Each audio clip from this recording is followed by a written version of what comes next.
Hi guys, how you doing? My name is Crystal and welcome to my YouTube channel. If you like my videos, please smash that like button and please do subscribe. I'm here in my flat at Rochester, Kent, and I've been feeling in a good mood for a change, a good mood, a happy mood. I've been singing and I've been trying to think positive. And what happens is people don't like that. Some people do not like that. They like me to be miserable, unhappy and stuck in my flat, feeling awful. Now I'm going to push through this and carry on because I'm not an angry person, I'm not a nasty person, and I'm not an old hag or a witch either. Okay, making someone feel like they're old and ugly is an old trick to keep someone under control so they feel awful about themselves and the bully feels in power. Now I'm breaking through that and I'm not listening to it, and it's fair enough people trying to cause trouble, trying to upset me, say things behind my back and do stupid scenarios in front of me, but don't touch me. Do you understand? Don't touch me, because there will be trouble.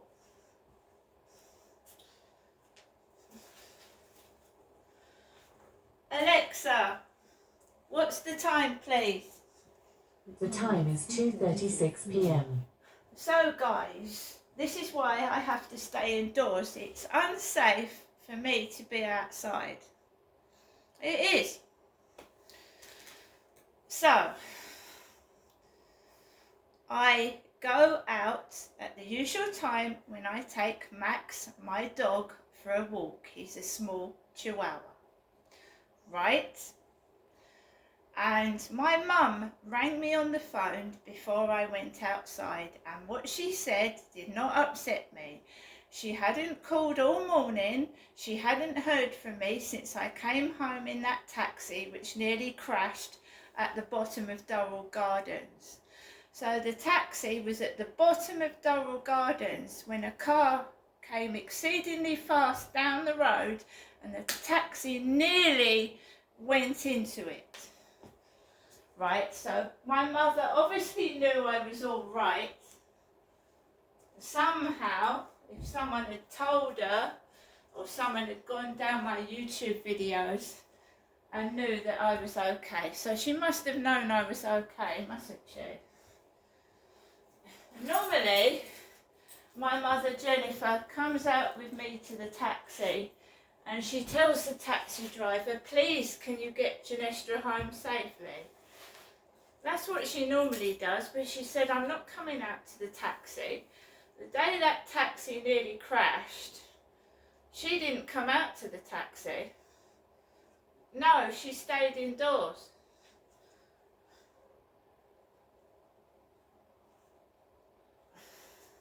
And she'd already said, it's not you, you're not Jennifer getting a taxi, are you, Janestra? And I said, no. It wasn't my mum in the taxi, it was me. Anyway, so my mum had said she had 101 things to do. That's why she hadn't spoken to me until lunchtime. And I normally wouldn't have answered the phone, but I wanted my mum to know that I was okay. So I left the building about 10 minutes after my mother Jennifer's phone call to me on my mobile, because my mother doesn't own a mobile phone. And I went out of the back of the building. There's no normal post at all, nothing. So I just had a black plastic bag containing a bag of cat litter. My mother Jennifer doesn't own pets. She doesn't have a bird, she doesn't have any cats, and she certainly doesn't have a dog. Right, so I went out the back of the building. There's men down the bottom, one in a yellow work jacket, you know, a high-vis yellow with white reflective stripes down the bottom where I was walking. And I didn't go that way because I didn't feel I don't want to go near workmen. So I went down the side and I was going to go to where the blue crane is, and there were workmen murmuring off of their scaffolding. So I thought, I'm not going to go around there. Loads of workmen up and down the scaffolding at the flats down the bottom there. So I thought, I'm gonna walk around Common Creek Wharf like I do at night. And this man with a gammy leg, this man with grey hair, glasses and a gammy leg, it was like limping out of his leg, came out of a house and started talking to his girlfriend or wife before he got into a car. So he had something wrong with his leg, and my mum had asked me how I, Ginestra, was feeling. So there was this guy with a wonky leg getting into a car. There wasn't many people about. I got to the top of the road which leads down to the co-op, and there was this weird looking guy with baggy jeans like my mother wears, oversized jeans, baggy. And he was wandering about and he kept turning around and looking. And I was actually on the phone to somebody. I was on the phone. And this guy starts running away from me. Running with what looks like he's wearing my mother's baggy jeans. So, because my mum's jeans are too big for her.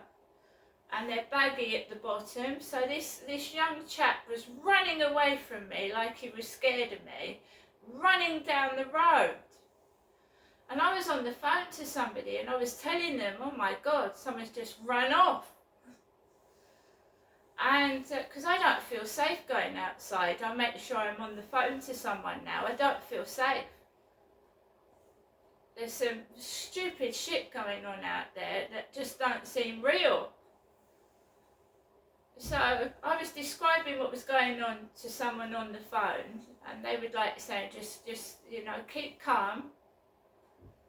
Don't get upset, it's nothing to do with you. Perhaps he fucking had a phone call and he needed to run off quickly. Maybe he needed to go to the toilet and he was about to piss himself. And that person made me laugh, you see. Because it's really off-putting when you get near someone and they run off down the road at a fucking unusual pace. So maybe he pissed himself. So I was being calmed down, walked down the road, and there was an old man wearing what looked like fitness clothes. So he had a pair of baggy shorts on. He looked like a fitness instructor. So he had a pair of baggy shorts on, a pair of leggings underneath, and he had grey hair. And I've seen that guy before, he's usually got stains all down his clothes. So I just kept on walking and walking, and then I saw a black Gas and Co van. Never seen that before. Black Gas and Company van, plumbing van, I think. Well, I can't drive vehicles. And I personally don't know any plumbers myself. So I'd had a black, well, it's sort of black, it's dark grey bag with cat litter in it. So it's black inside. And there was a black Gas and Company van by some flats near the co-op. I carried on walking, then 3 people came towards me in a row, and I just dodged to the side of them. I don't want any trouble with anybody. I'm happy, and I don't think it's illegal to take little videos that are just a bit of music in them, and you're being happy in there, you know. So when I came out of the flats, there was 2 blokes in like long raincoats coming towards me, and one of them stank of perfume. Men wearing what smells like women's perfume coming towards me. It wafted up my nose. Things used to set my dad Derek off. Loud noises and strong smells used to make my dad have a temper. he used to get angry. And the Royal Mail van was outside the co-op with a man with long grey curly hair like my father Derek. I haven't worn my glasses for 2 months. I need to go to the opticians. I'm not wearing glasses. I haven't for the past 2 months. I've lost my glasses. I need to get a new pair. It's pissing me off because I can see, but not very sharply. So I wouldn't be able to drive a car anyway because I can't see properly without my glasses. I can't. I'm short-sighted and long-sighted.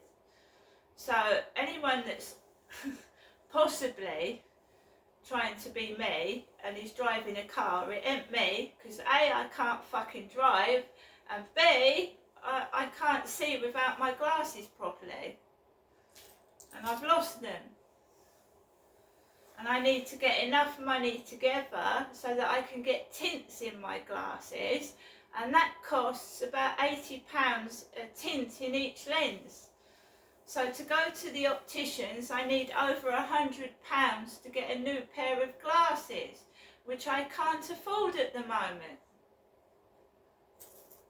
As I said before, if people can't see, glasses should be free. Free! If people can't see. Decent glasses, not crap ones that scratch and shit.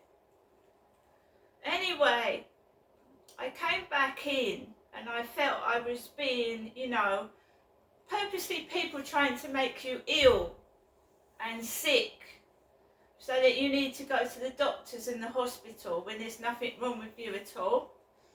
But they're trying to make you ill on purpose. That's what it feels like.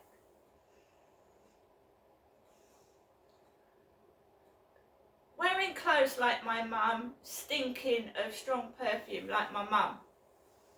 When I went round my mum's the other day, I nearly suffocated. I had to keep opening the French windows to breathe. It's like she'd tipped a whole bottle of perfume over herself. No wonder she's walking around gasping for breath. Why would you tip loads of perfume over yourself?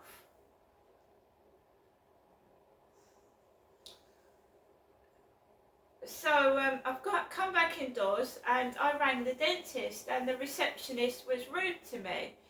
The receptionist was rude to me. She went, you've cancelled this appointment 2 times now. You're not allowed to cancel it again.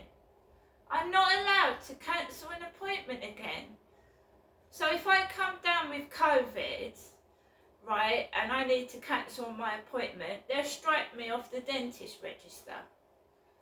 So if I don't make this appointment I've changed, they'll strike me off the dentist register. So they've started that business again, the dentist. Or you've changed the appointment twice. But it's okay for the dental surgeons to pish you about and change their appointment, change your appointment because they're not well. But if you change your appointment, I get told off like I'm 10 years old by someone that's younger than me.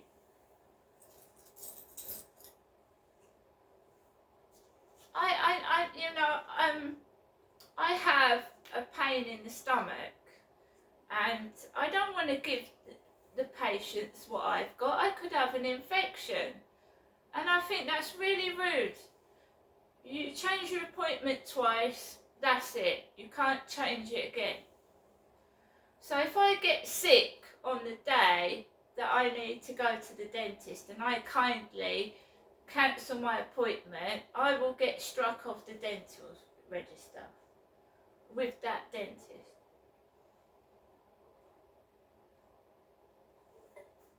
But they could, if the dentist gets sick twice, that's their prerogative.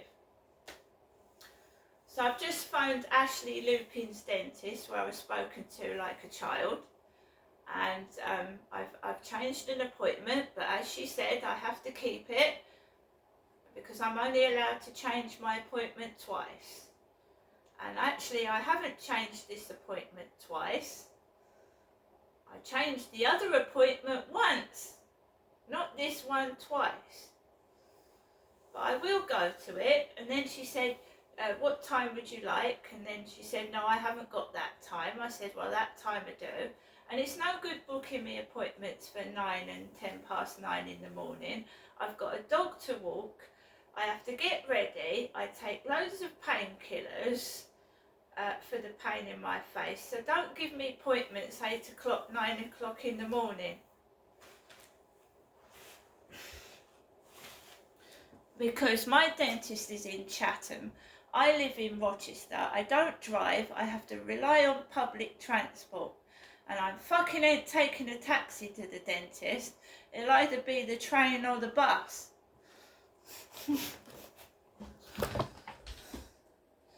And then if they decide to be reckless with a bus, there'll be several witnesses on the bus, won't there? If they tried to speed on a bus, which on several occasions it has happened, where bus drivers have been actually verbally abusive to me and have driven the bus at a hefty speed, right? So the thing is, if it happens on a bus, there's passengers on there and they're witnesses. In a taxi, you're one-to-one with a driver. Unless you've got your relative with you or a friend or whatever, you're on your own and it's just you against him. But on a bus, if they treat me like shit, there's witnesses. I just wonder if it is, they've mixed me up. And even if I was a different sex or a different gender, you shouldn't do that. You shouldn't pick on someone. It's like that Brianna Jai or G, whatever. Poor, beautiful girl. But because she was a transgender, she was attacked and murdered. Which is wrong. But I'm just a normal straight woman, and I'm being treated like I'm a some kind of freak for some reason. So remember, you can't cancel your dentist appointment more than twice, or you'll get struck off the dental register. See you later.